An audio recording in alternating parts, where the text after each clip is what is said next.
All right, y'all. So I just happened to come across the news feed in Yahoo News talking about Krayzie Bone's near-death experience, and he just happened to do his first interview yesterday by Spin Magazine.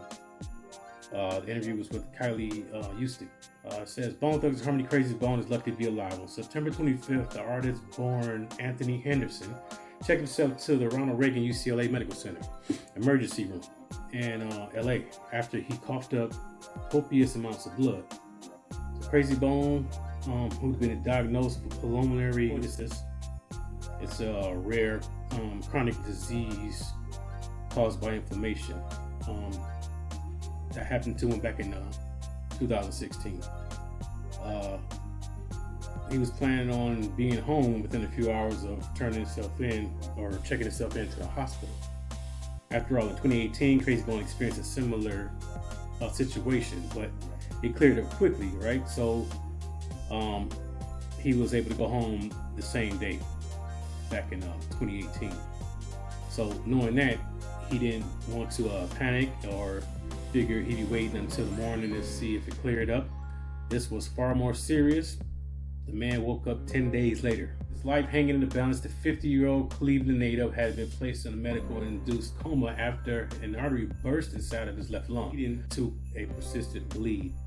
Surgeons attempted to fix the hole, but were unsuccessful. I think that's what we was hearing originally when we first went into the ICU. For 3 days, doctors prepared his family for the worst. Social media blew up with the death rumors, while fans and peers like Ice-T and Chuck D prayed for his recovery, something he truly appreciated once he came back to. Of course, Krayzie Bone was unaware of what was happening.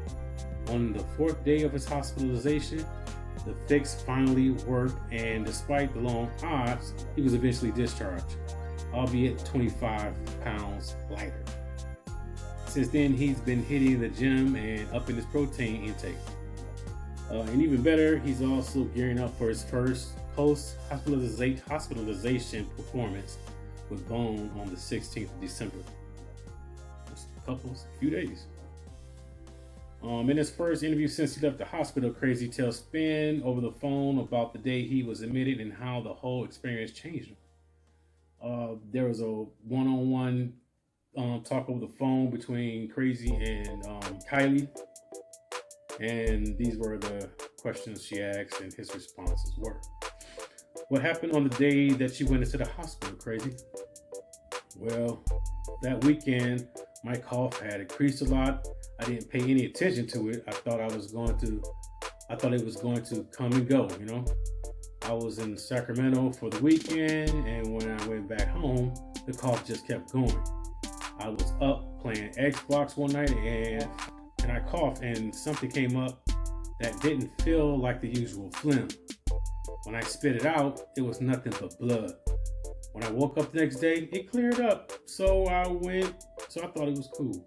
But I coughed again, and blood came up again, and it was coming up more and more. My wife told me I needed to go to the hospital. I went to the emergency room, and they gave me little bags that I was coughing the blood up in. By the time they came into the room to finally see me, I had used 3 of those bags up full of blood. She asked, were you worried? He said, no, I was just wondering what it was. When they finally came into the room, they were saying that they had to put me under to see what was going on. So we had to show that weekend in Vegas. So I texted my people and told them, just letting y'all know I was coughing up blood, and I gotta go under to see what the problem is. Just letting y'all know, just in case I don't make the show this weekend. After that, Krayzie said he woke up 10 days later. She again asked, so you're thinking you're going to be out of the hospital in a few hours, huh? But it turned out something to be completely different. And you're in a medically induced coma. Are you aware there were death rumors? I heard a few times myself. It was supposed to be a standard procedure where they go in, stop the bleeding. An artery in my lung had ruptured, and that it was causing the bleeding because of ruptured artery. When I went under, they shut the hole up. But after a day, they said that the bleeding would stop. After the second day, the bleeding wouldn't stop, and the doctor started to panic. That's when they told my wife that they may want to get the whole family down here. They had to put a balloon in my lungs to blow it up. They kept it in there for 2 days. On the third day, he said that they didn't know if I was going to make it out of there. On the fourth day, my wife said the doctor came into the waiting room and told her the bleeding had stopped, gave her the thumbs up. They didn't keep me still. I stayed 6 more days in incubation. When I woke up, they told me everything that happened. I had no idea I had been there for 10 days. It was crazy. The medication they used to keep me down was fentanyl, ketamine, propofol, and one other one I don't remember. The doctor was tripping because he was like, we never had to give all 4 at the same time, but you would not stay down.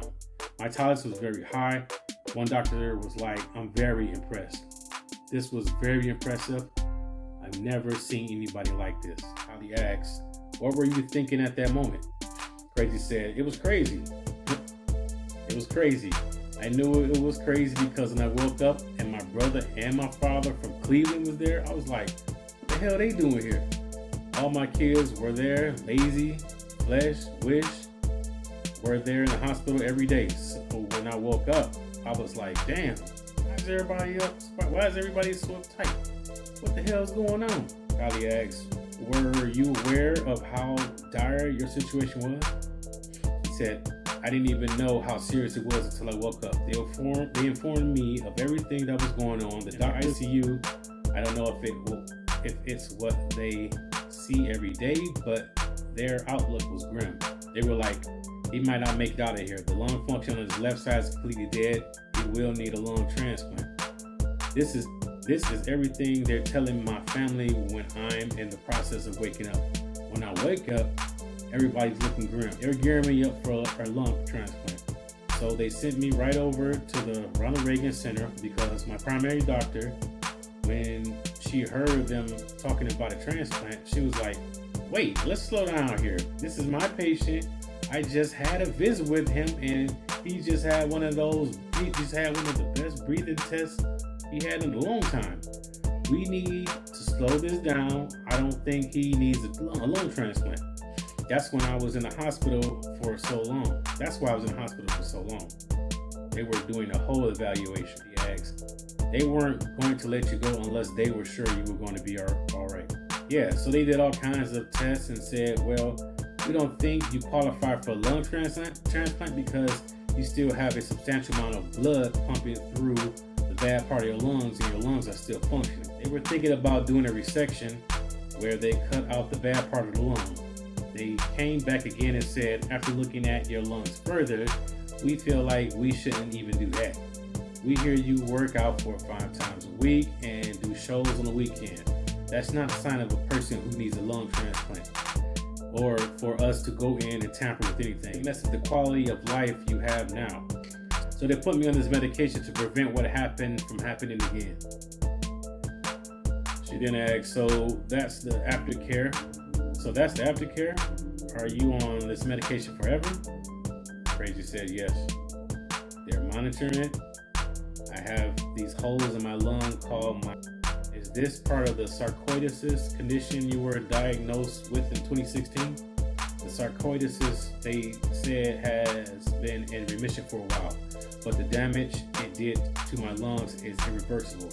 Now I have to watch my lungs. She asked, are there any concerns about you doing shows?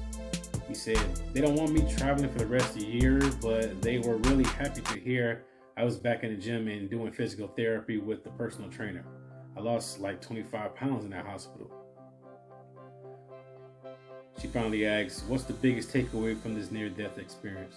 Man, the main one is to never take life for granted. As I said, I went to the emergency room just expecting to have a quick checkup, fix whatever the problem was, and go home. It ended up I didn't leave that hospital until like 10 days later. And the condition I went home in was crazy. Just seeing how fast everything could change is definitely eye-opening. I don't take anything for granted. Cherish all the loved ones you have.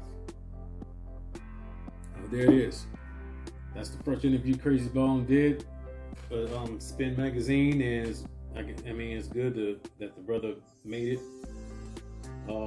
Personally, he's one of my favorite Bone members since they first came out, and still today. I call him the co-king of the hooks. Hope the band gets better.